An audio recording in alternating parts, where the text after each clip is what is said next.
ป้าพี่น้องอะไรปู๊ สูดไฟเด้พี่น้องเอ้ยคนสบายดีเด้ออ่าเรียบร้อยแล้วพี่น้องเอ้ยตั้งเรียบร้อยสร้างแดงใส่จวดน้องพินเริ่มตั้งนี่จักโมง 7 โมง จักโมง 7 โมงเช้าโดย7 โมงเช้าได้อยู่ได้7 โมงเช้า โดย แล้วจักโมง บ่ฮู้ บ่ฮู้ว่าแล้วจักโมงแล้วเฮาก็เฮ็ดเวียกแล้วบ่ได้ดินโทรศัพท์ได้เฮาก็ปรุงกาแฟเอวันตินบ่แหละน้ำหวานน้ำส้มน้ำหวานแหละให้เข้าหั่นบ่ได้เบิ่งโมงเนาะโดยบ่ได้เบิ่งโมง ลืมบ่งโมงว่าซั่นซะบ่เป็นหยัง เลย ประมาณจักคนเขาจะเอามา ก็หลายคน ประมาณ ประมาณ 100 บ่ฮอดเรา 10 20 ประมาณ10ปลายคน นั่นแหละประมาณ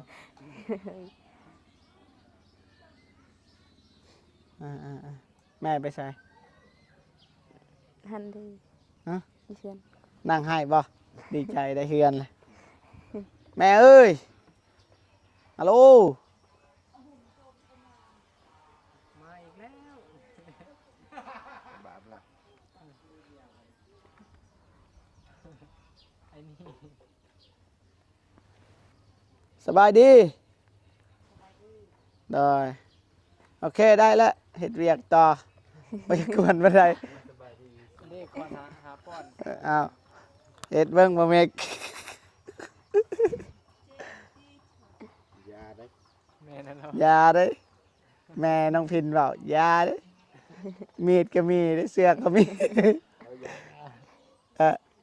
อาญานว่าเรียบร้อยเลยนี่ตอนนี้กำลังปรับพี่น้องไอ้แดงเพิ่นกำลังงัดเฮ็ดอะไรก็ได้ให้มันเที่ยงแต่ว่าตอนนี้ยังอยู่ยัง แล้วเที่ยงแล้วบ่เบิ่ง เอ้ยคันเที่ยงแบบนี้ เที่ยงบ่ เอาเลย มันบ่เที่ยง ไอ้แดงเอ้ยบ่เมกว่าสิแป้งเองตัวนี้นี่ เที่ยงบ่ ทำอะ มันใกล้โพดแล้วบ่ใกล้บ่เอามึงนี้ ว่าได้เด้อ อย่าสู้ไอ้แดงเว้าใหญ่ซ้ำกันบ่ 5 กิโล เทื่อน ใหญ่ซ้ำกันบ่ ก็สำคัญ สบายดีไอ้แดง โดย พักผ่อนก่อนก็ได้หากกินข้าวกินน้ำแล้ว ปักดนเลย หืม ปักดนเลย ได้ยังกินนะ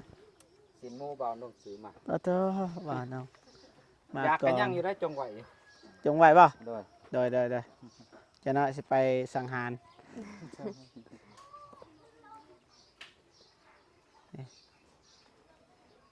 เลิกนะน้องพินมิตรว่าอันนั้นจะไปตำแจวให้นะ โดย ทางทีมงานเขาจะกินสมเพราะว่ามะม่วงมีเขาอยู่ในรถให้ไอ้แดงเพิ่นกินนะ โดย นะ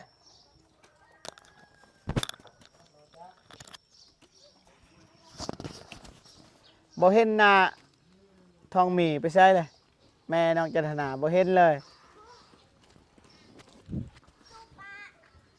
ฮะเห็นยังอยู่ทางนั้นนอนบ่จักมิดเลยอยู่เนาะได้เฮือนได้ซานกัน ต้องคลิป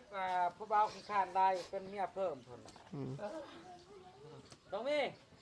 เป็นเมียเพิ่มมาของเบาขี้ข้านหั่นเนาะสบายเลย เพิ่นเรียบร้อยทางนั้นก็มีไม้เส้นบ่เมกไปเบิ่งไปเบิ่งใหม่นี่ไอ้น้องเพิ่นมาส่งใหม่บ่ตอนนี้ไม่มาใหม่บ่ แม่น ไอ้น้องเพิ่นมาส่งบ่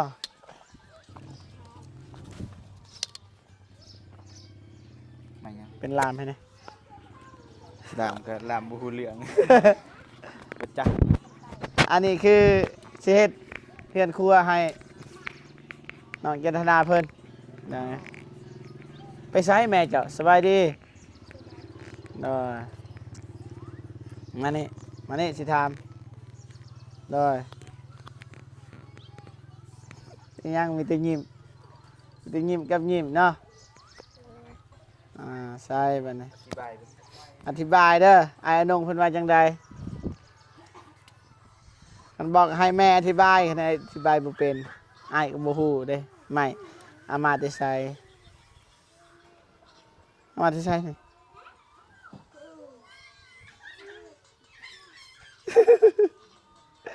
บ่จากโมงไอ้อนงเพิ่นมาส่ง บ่ฮู้ เมื่อวานบ่ โดย รถยังมาส่ง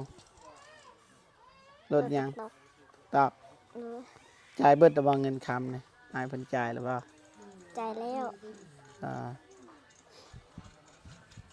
จากเซ็ตยังนี่ไอ้น้องเพิ่นว่าจังไดนี่นะเฮ็ดครัวบ่ โดย อยู่ไสสิตังเฮ็ดครัว บ่ฮู้ หึ บ่ฮู้ บ่เก่าบ่หรือว่าโอเคมันเป็นจังซั่นเด้อ โดย อ่านบ่ควรแล้วไปพักผ่อนได้ไปกวนไอ้แดงก่อนพี่น้อง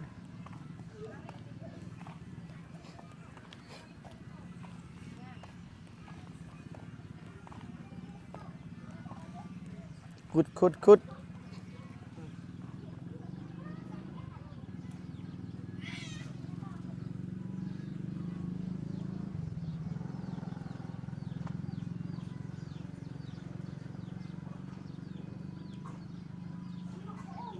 ได้ไปสลองอยู่บ่เพื่อนน้องน้ำพล ไป ไปเนาะ ไปทีมงานไปเบิด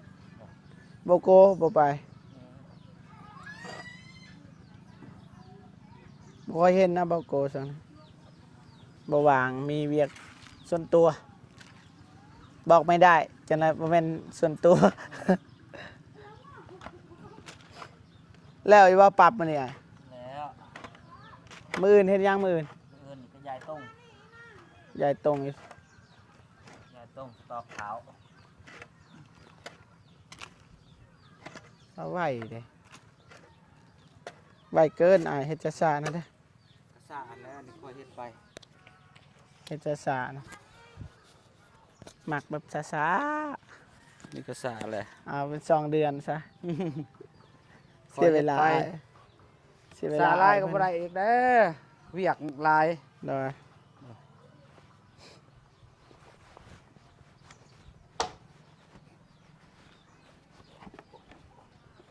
จนน้อยเอื้อยเจ้าหายอีกอยู่พุ่น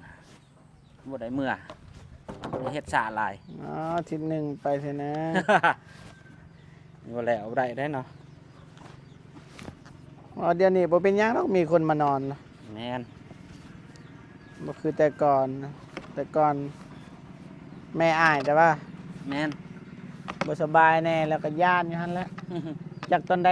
เอื้อยเพิ่นว่า อืมอย่ากันได้เนาะ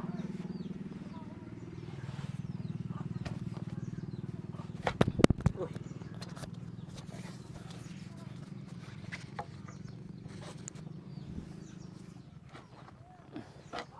เขาไปอยู่บ่สวน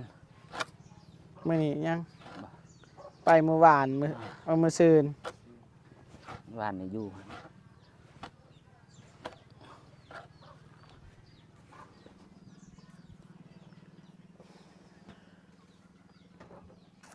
เพราะว่าเฮาบ่ได้จับสายเอ็นเฮาตั้งไว้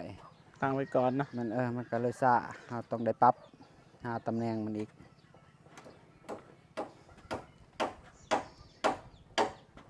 หาได้ก็ได้นะ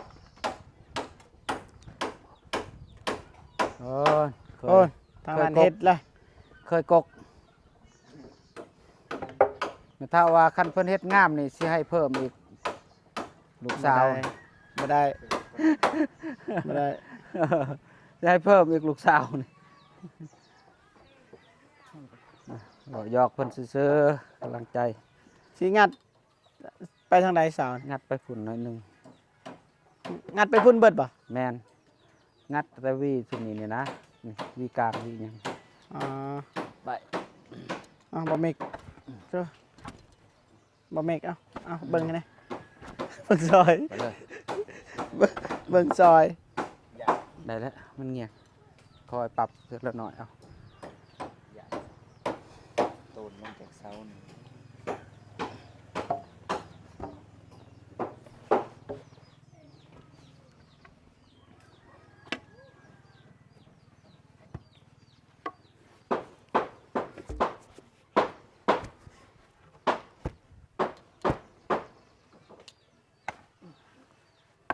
อันคุดอันนี้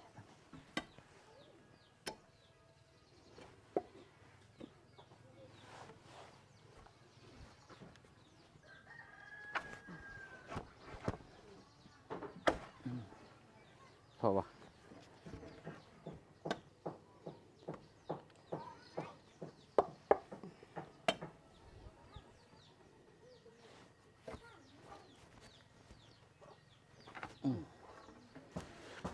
โอเค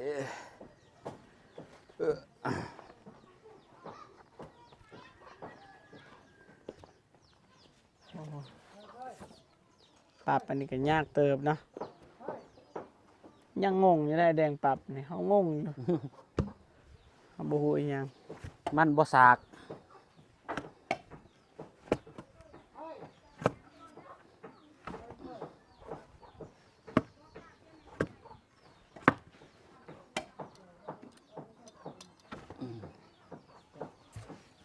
แล้วก็ปรับตัวกลางให้บ่ แมน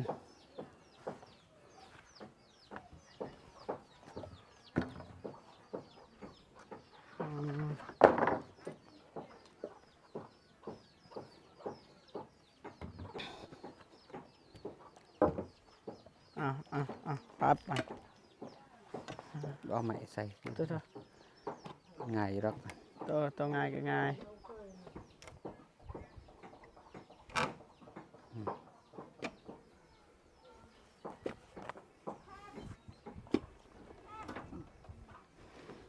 ตีนมันนาปรับหยากมันไปหยากกันตีนหน่อยหันสบายเนาะสุบเข้า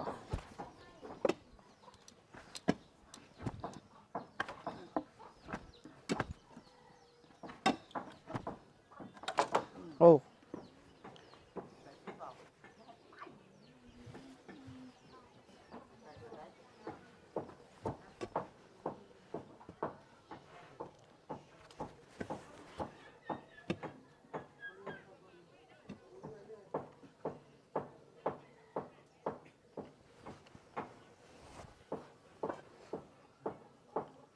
เรียบร้อย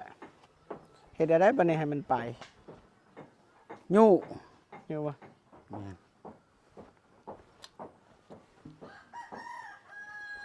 ยู่ อันแหละ มา ยู่ ยู่มาซอยกันเด้อ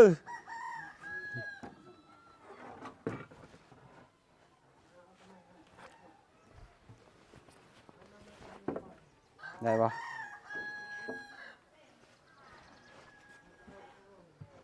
ยันหลุดนำไปตอกตะปู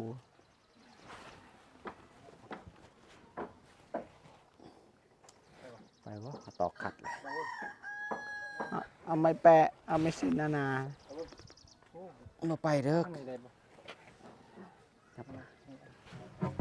ทางคือเก่า มันสิแพง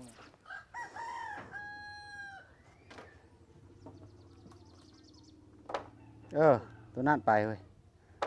โอ้ เชิมไปลายเติบเอาตัวนี้ตัวนี้คือเก่าแล้วก็ข้ามมันจับเอาตำแหน่งตัวนี้ก็ได้นะ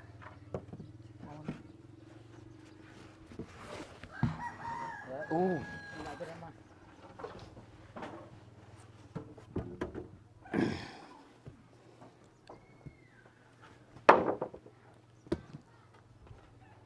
ไปเลยได้มันสื่อ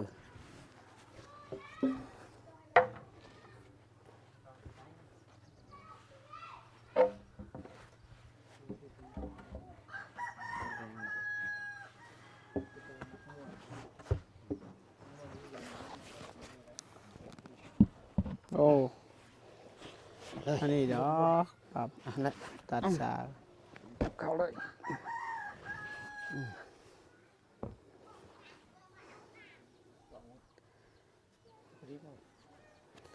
ขึ้นอีกยุเอายุขึ้นเอายุบ่ได้มันลายโผล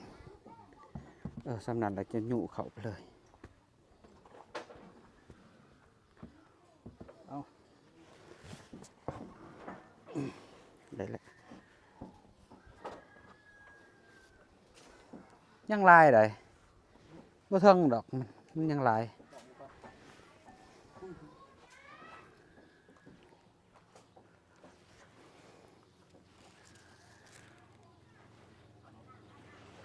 ไปนี่จ้ะไปหันบ่ครั้งนี้แหละ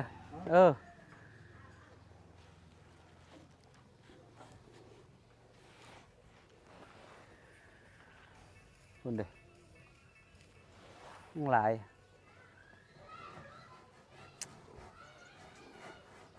งงพี่น้องเอ้ยบ่เจ็บนี่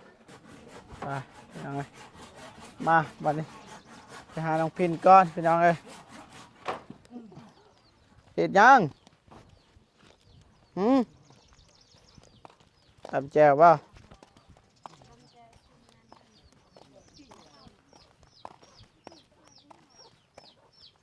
ได้แล้วหรือเปล่าไปมาแบบใดก็ได้ที่อะไร สิไปเอา บ่น้องตำแบบใดก็กินได้เบิดนะ บ่นะบางทียันไก่มันพิษดิเจ็บไหม น้องอยากเฮ็ดแบบใดก็เฮ็ดรส สั่น คันอยากใส่น้ำตาลน่ะก็ใส่บ่อยากใส่ก็บ่เป็นหยัง ยันแต่มีพุติประปอกนึก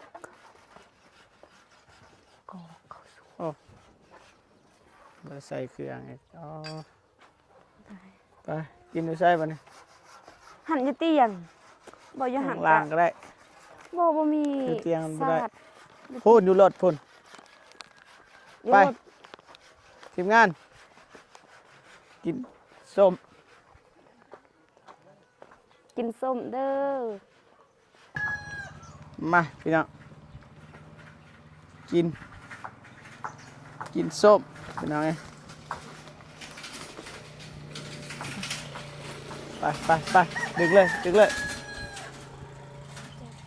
เอามีดก่อน โอ้ขักลาย เอา โอ้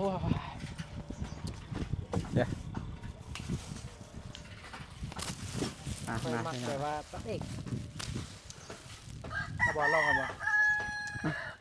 ลองกันเด้อ ปั้นได้ค่อย มา เจ้ายังไง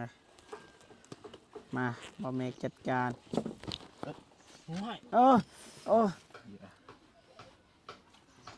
หาเหลือง แข็งนี่ มีถ้วยป่ะถ้วยน้อยได้ มองกระดาน มะม่วง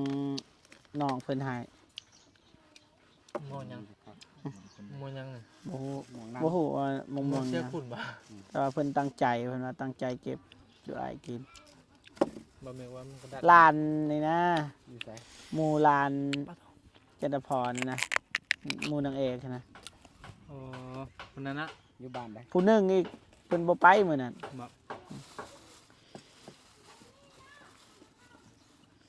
จักซื้อจะได้หมู่ร้านหันบ่จักเป็นแต่คำมาลินนำอยู่ ซื้อบ่ อ่า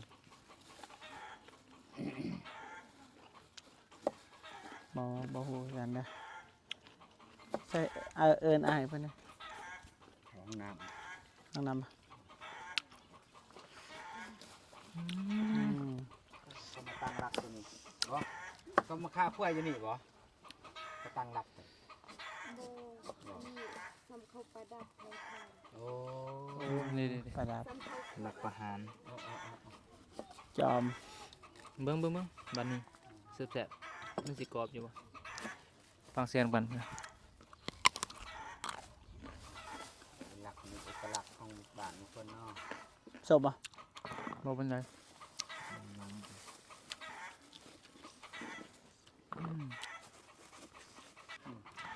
มาพี่น้องเอ้ยคำแรกแหกมาน พอแล้วกันนะ เอ้ย หนักเลย แท้ ทำแบบนั้นนี้เลย น้องพินยังไตยังเนื้อเนาะ ลำบากลำบน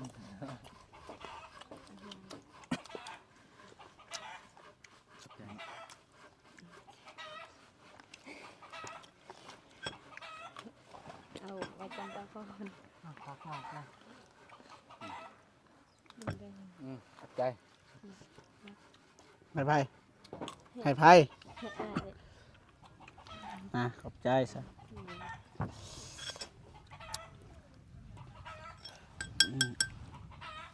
ปวดเทิงปานใดพี่น้องเอ้ยแขนสั่นตามข้อเดียว มี FC เมนมา ตำใจ บักมาคามข้อเดียวเอ้ย โมเมนต์ FC เลยขนมแบบนั้น มาป่วนเขาก็ว่าขอโทษได้ๆเด้อเขาเลือกเกิดบ่ได้เขาจะเป็นคนรอคือเพิ่นอยู่แต่ว่ามีผู้ใหญ่เพิ่นมาปกป้องนะหลายคนอยู่มาขามข้อเดียว โอ้หนักเติบ ข้อเดียวยังใครแรงบ่มีข้อนี่ยาก ถ้ามุมมีก่อนว่า เขาบอกเพื่อนยังวะไปกินข้าวกินส้มไปโอเคพ่อพี่น้องนะทางทีมงานเฮากับขออนุญาตจบคลิปก่อนพี่น้องนะเช่นกับขอบคุณขอบใจทุกคนทุกคนสีทุกท่านที่เข้ามาให้กำลังใจตลอดมาพี่น้องเจอกันคลิปหน้าพี่น้องสำหรับคลิปนี้สบายดีเด้อไปบ๊ายบายเด้อบ๊ายบาย